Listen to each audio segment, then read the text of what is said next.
À 86 ans, Claude est un conducteur prudent, un retraité qui vit en zone rurale près de Dirac. Sa voiture est synonyme d'autonomie et pour lui, ce projet de loi est injustifié. En campagne, si on ne peut plus se déplacer, c'est la catastrophe.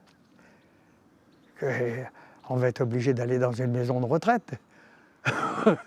Une visite médicale tous les 5 ans pour les plus de 70 ans.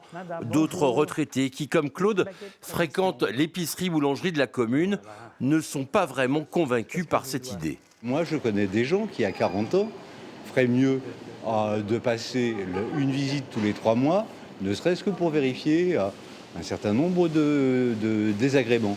Selon le dernier bilan provisoire des services de l'État, les accidents mortels frappent d'abord les 18-24 ans. Mais les seniors de plus de 75 ans arrivent en seconde position. Une réalité qui, pour les députés signataires, justifie cette proposition de loi. Vous avez un suivi médical, vous avez une visite médicale obligatoire quand vous travaillez, vous avez une visite médicale obligatoire quand vous faites du sport. Pourquoi on n'aurait pas une visite médicale obligatoire quand on conduit une voiture? C'est quand même un engin de plusieurs centaines de kilos qu'on peut lancer à très grande vitesse sur la route.